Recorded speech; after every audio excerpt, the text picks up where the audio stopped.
Peace, Barghani, Islam, Salam, Hetep, Hetepu, Rahubat, Gino Longo Ninani, Chief Noble Bandele, El-Amin, back again for another video.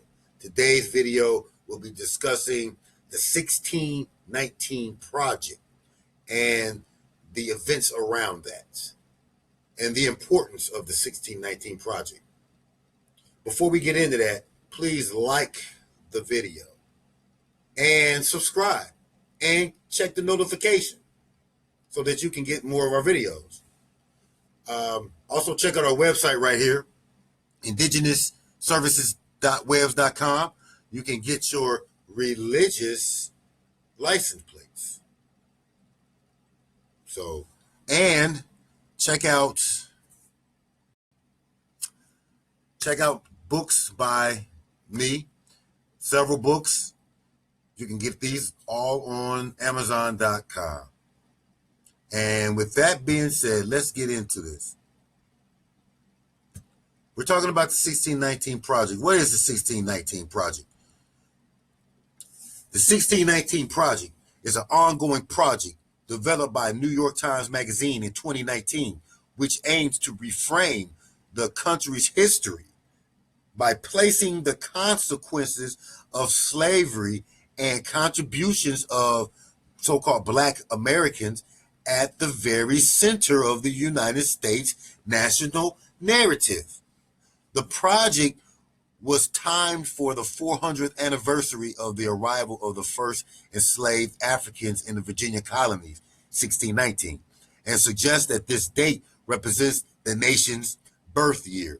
It is an interactive project directed by Nicole Hannah-Jones, a reporter for the New York Times, with contributions by the newspaper writers, including essays on the history of different aspects of contemporary American life, which the authors believe have roots in slavery and its aftermath.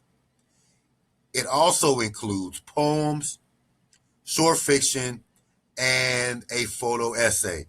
Originally conceived as a special issue for August 20, 2019, it was soon turned into a full-fledged project, including a special broadsheet section of the newspaper, live events, and multi-episode podcast series. The project sparked criticism and debate among prominent historians and political commentators.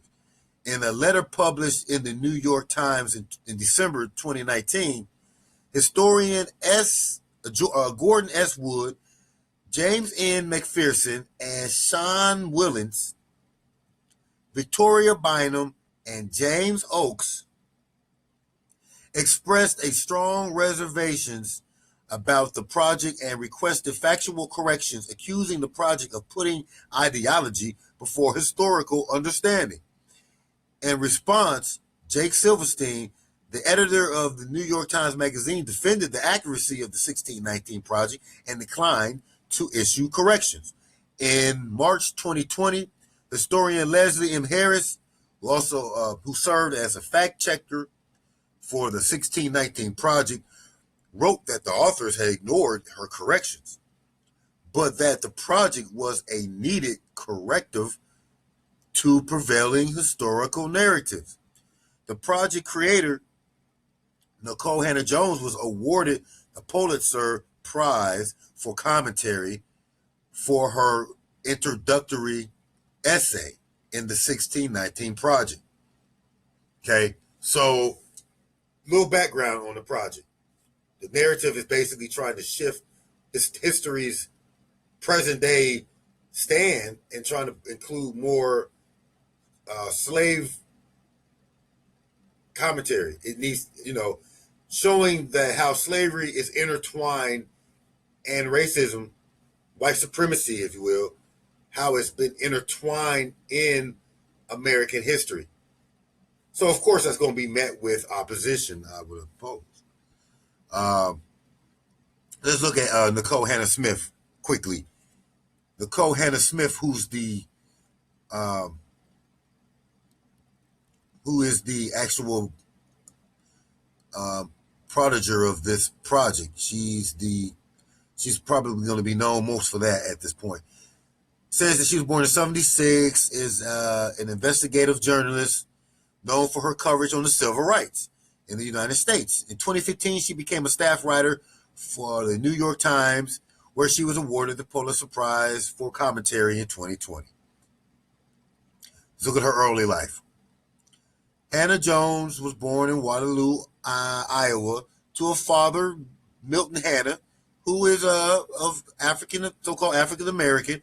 Let's check dig. Her mother, Cheryl Navanti, who is Czech and English descent. So she's mixed with, European English. Hannah Jones is the second of three sisters. Her father was 2 years old. His family moved north to Iowa from Greenwood, Mississippi, in the Delta, where there were other so-called African American families. So that's a background. I just wanted to give you a background of who she was. She's a mixed descent. So let's look right here real quick, because 1619 is getting so much, negative feedback, or the political right is attacking this whole notion. Time magazine, shortly after that 1619 article came out, they came out with an article saying that the first Africans in Virginia landed in 1619. It was a turning point for slavery in America. That's the main thing that the 1619 project is really trying to say, that this was the turning point and really the beginning for English slavery. But nonetheless, it says this was a turning point, but not the beginning. So it gets into this. It says 400 years ago, about the latter end of August, that the English privateer ship reached the Point Comfort on the Virginia Peninsula. There, Governor George Learley and his head of trade, Captain Merchant Abraham Piercy, brought the 20 in odd Negroes abroad in exchange for victuals, meaning they traded food for slaves. Isn't that something? Food for slaves.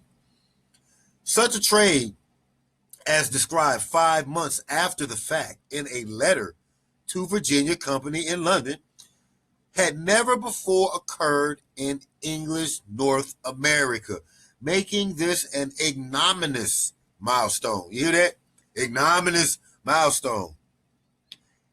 And one that 400 years later is still being surrounded by misconception. This right here, even though it wasn't the first slave trade, it was a milestone in England slavery.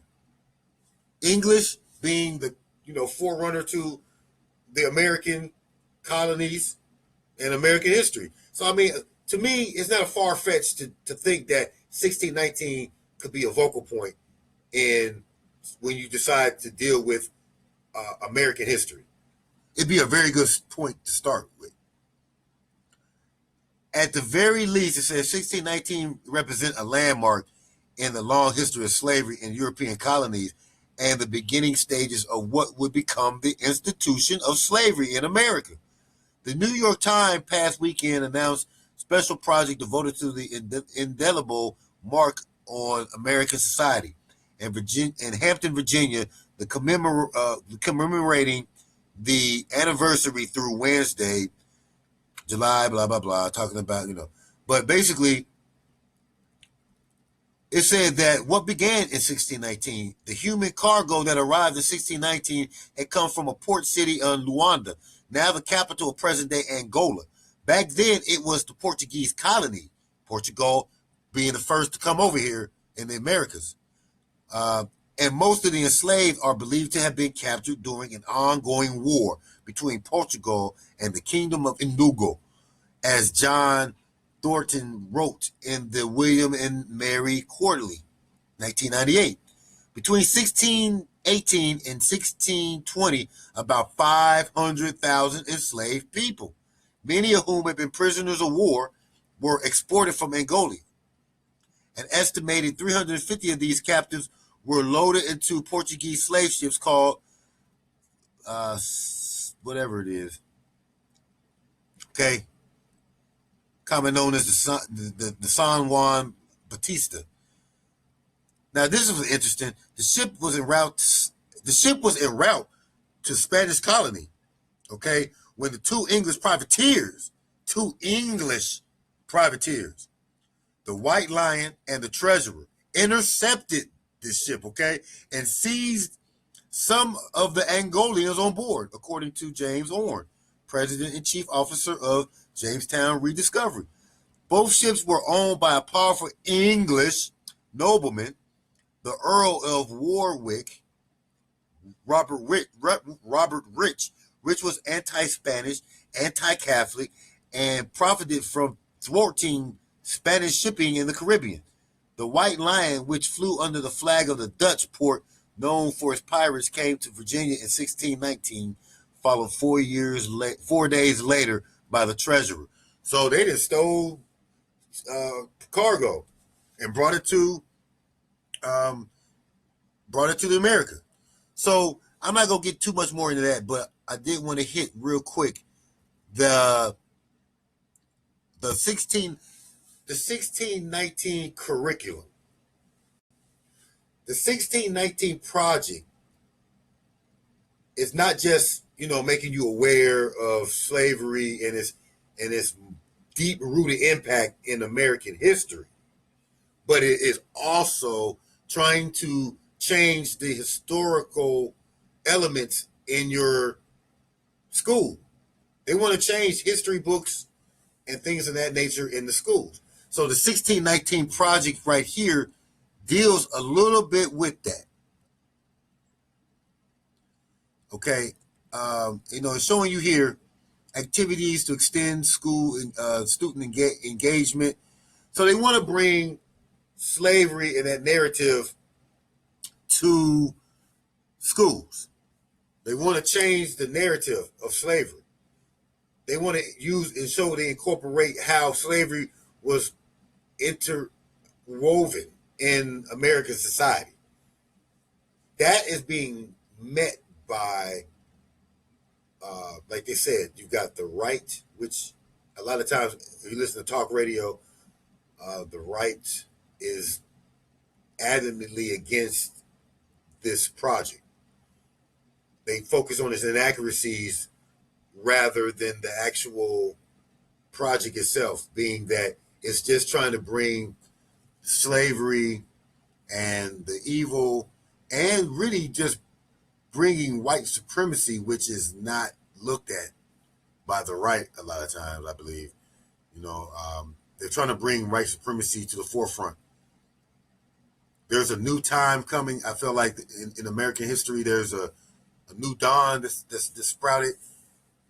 In past 2020, we've seen a lot of change, but we're seeing a lot of pushback against the formal narrative, the basic narrative that we've always been accustomed to. So this I thought was important because we got a lot of work going on in American history now with the so-called Black Lives Movement. These different movements are getting a lot of forefront now, and it's important for us to understand some of the narratives and some of the positions that are being presented to us. So with that being said, that's all I got for you. Please like, subscribe, click notification, and check out the notifications and things in the link in the description. Until then, Tuta Nana, Salama, peace.